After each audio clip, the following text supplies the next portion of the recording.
When you live in an HOA neighborhood, you expect rules, but you also expect respect. That all went out the window when our self-appointed queen of the HOA, Karen, decided my family's garage was her personal parking lot.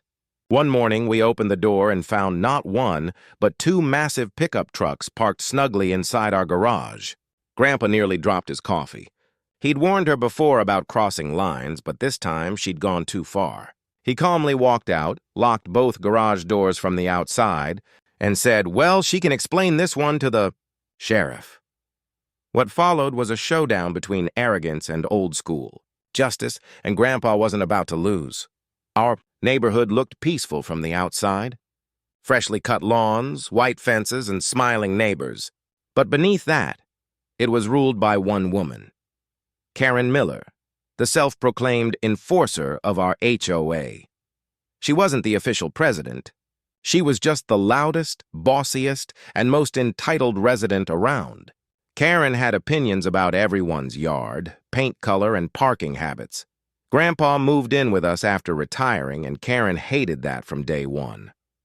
He had an old Ford parked in our driveway, an eyesore, as she called it. She left notes, threatened fines, and even took pictures to report us. Grandpa didn't care much. He'd been through tougher battles than HOA drama. One Saturday morning, Karen showed up at our door, clipboard in hand. "The HOA has decided your garage is underutilized," she said, smirking. Grandpa just blinked. "It's my garage," but she waved her hand dismissively. "Temporary community use. Don't worry," Grandpa chuckled. "Lady, this isn't a community storage unit. We thought that was the end of it, until 2 days later." Grandpa woke up early Monday to get his tools from the garage. But when he hit the button, the door stopped halfway. Something blocked it. He went around the side entrance and froze. Two huge pickup trucks filled our garage, parked side by side like they owned the place. Each had a paper taped to the windshield. "Reserved by HOA for maintenance contractors." Grandpa stared at the signs, then looked around. No workers, no construction, no explanation. Just Karen's smug handwriting on those notes. When Mom came out, she gasped. She didn't. Oh, she did. Apparently, Karen had loaned our garage to two of her friends who were working on landscaping nearby. Grandpa's jaw clenched. "No one parks in my garage without asking." He grabbed his keychain, went outside, and closed both garage doors. Click. Then he pulled out an old padlock and secured the side entrance, too. Mom asked, "What are you doing?" He said, "Teaching a lesson in property rights." Then he called the sheriff. When the sheriff's cruiser pulled up, Karen came storming down the street like she owned the place. "You called the police on me?" she shrieked. Grandpa was sitting in his lawn chair, calm as ever. "Didn't call on you. Called about two trucks trespassing on private property." The deputy stepped out and looked between them. "All right, folks, what's going on?" Karen started ranting about HOA authority, community rules, and shared spaces. The deputy listened, nodding slowly, then asked, "Ma'am, whose name is on the property deed?" Grandpa raised his hand. "Mine and my daughter's."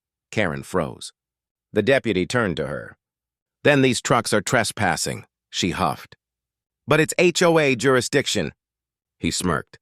"Ma'am, HOAs don't overrule property law. You had no right to authorize parking here." The deputy radioed for a tow truck. Karen nearly exploded. "You can't do that!" "Oh, I can," he replied, "unless you'd like to explain it to the judge." When the tow truck arrived, Karen's contractor friends showed up, furious that their vehicles were being impounded. Grandpa didn't even flinch. "Next time," he said, "ask before parking." By the next morning, word had spread across the neighborhood. Everyone had heard about Grandpa locking up Karen's trucks and calling the sheriff. Most people secretly cheered. Karen, though, was furious. She called an emergency HOA meeting, trying to claim Grandpa had violated community cooperation guidelines. When she demanded he apologize, Grandpa simply pulled out a copy of the state property code he'd printed out. "You might want to read this before you start assigning garages that aren't yours." Even the real HOA president, Mr. Jacobs, sided with Grandpa. "Karen, you acted outside your authority," he said sternly. "You'll be stepping down from any community committees until further notice." The look on her face was priceless. Grandpa just smiled and went home to his porch swing. From that day on, no one dared mess with his property again.